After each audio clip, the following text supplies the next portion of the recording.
The American Restoration Movement. It is set in the context, as we saw a week and a half ago, of the American Protestant movement that took place in the United States long before we actually became a country.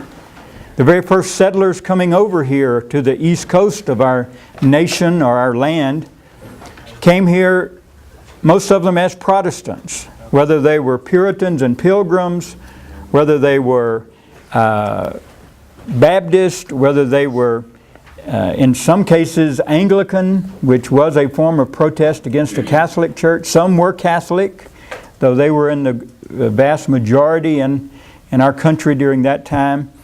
There were also those who settled in Pennsylvania, several different groups there, the Anabaptists, the Moravians, and the Quakers, among others.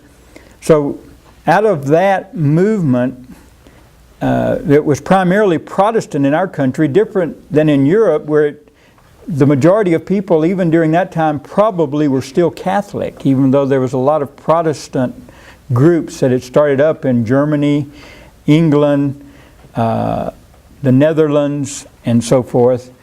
The vast majority of the people, or at least the majority of people in England during the 1600s and early 1700s were still Catholic, but not so in the eastern part of North America where this settlement began. And we talked about two great awakenings, as they call these spiritual revivals that took place. They started in specific religious groups, but it eventually affected the whole country. And there's an interesting study you could do, and you'll find people who have devoted themselves to researching this, the interaction between the great awakenings that took place in our colonies before the Revolutionary War and the Revolution itself. These great awakenings actually helped stimulate the idea of being an independent nation. And so that's an important thing to realize. But after the Revolutionary War is over, the nation settles back down. Of course, that Revolutionary War tore most ties with England asunder. And so there's not a strong connection between most religious groups now in the new United States of America and their counterparts in Europe, whether it's in England or Germany or wherever. They're fairly independent, even though they may still be Lutheran, Baptist, Anglican, or whatever. But the other thing that happened, besides just this ripping apart of those close connections, is the whole nation and everybody's attention for some 15 years in our now new country was focused on revolution and independence and war. And religion had taken a back seat. And so after all of that is settled down, many people became functionally irreligious. They had already become irreligious. They had been away, fighting or running for their lives or doing whatever they could to survive during this time. And so many churches, while they were places where people could find hopefully some refuge and solace, at the same time, religion didn't prosper during the Revolutionary period. And afterwards, it's a whole new country, and many people are now turning their attention to participating in the new government, and on one level or another are finding new homes for themselves. The movement west begins, crossing over the Appalachians and so forth into Kentucky, Tennessee, Ohio, those areas. And religion doesn't necessarily travel with them very well. And yet those who were religious now see opportunity.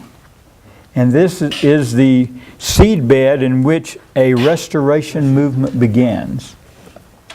We've already talked some, and if you have your notes in front of you for today, we've already talked about some of these people who were sort of the seminal or beginning points for some of this happening. A man by the name of James O'Kelly and Rice Haggard in the Carolinas. After the Revolutionary War is over, the Methodist Church, which originally was strictly a English religious group, and actually closely connected still to the Anglican Church. Before he passed away, John Wesley appointed Francis Asbury to, in a sense, be his successor in overseeing the continued growth and spread of Methodism. Well, Asbury, once the war was over, comes to America to reconnect with the Methodist churches in America. But he's a bureaucrat. I mean, he's got many admirable qualities, no doubt, but the impression he made when he got to America among many of the Methodists over here is that while we may no longer be under the King of England, we are still under the King of Methodism. You know, that's sort of how he came across, that if you're a Methodist, you don't have the right to think independently or think that you're independent of English Methodism, and specifically Francis Asbury. Now, that may be totally a wrong impression that people had, but that caused a second revolution religiously in the Methodist Church in America, particularly among this group of men in North and South Carolina who were ordained Methodist preachers. They pulled out of the Methodist Church and started a separate congregation-based version of Methodism, whereas the one from England and the one that had been established in America was Episcopal.